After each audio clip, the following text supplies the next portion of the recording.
San Francisco Bay is not just a new habitat for grey whales.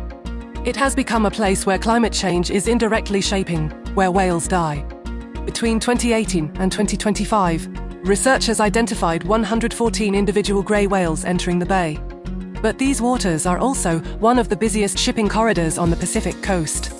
And this overlap is not random. Eastern, North Pacific grey whales migrate up to 15,000 to 20,000 kilometers between Arctic feeding grounds and breeding lagoons. But the Arctic environment they depend on is changing. The study reports prolonged thermal anomalies in the North Pacific, which have reduced the availability of lipid-rich prey and contributed to a dramatic decline in body condition. This has led to population stress and shifts in feeding behavior. As a result, whales are increasingly forced to search for alternative feeding grounds outside their traditional range, including coastal regions such as San Francisco Bay. This shift is critical.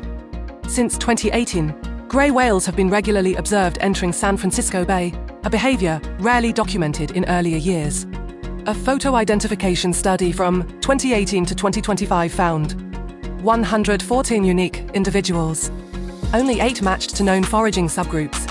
Only for whales resighted across years, indicating low site fidelity. 21 individuals matched to carcasses. This shows that many whales are not part of established feeding groups, but rather individuals moving into new, unfamiliar habitat.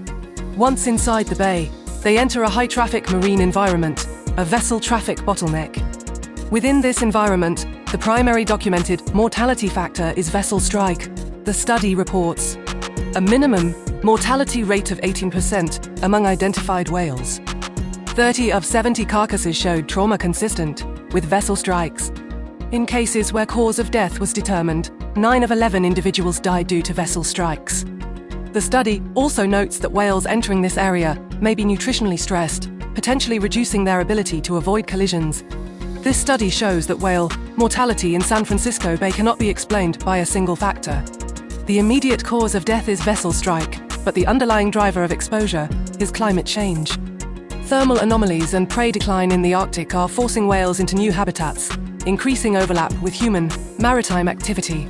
The result is a two-stage risk system.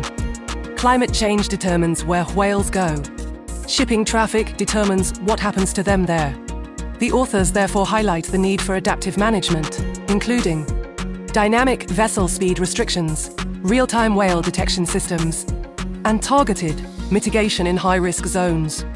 Climate change is not always the force that kills directly. Sometimes, it is the force that decides where danger begins. This is Environment Eyepiece, where we observe the signals before they become consequences.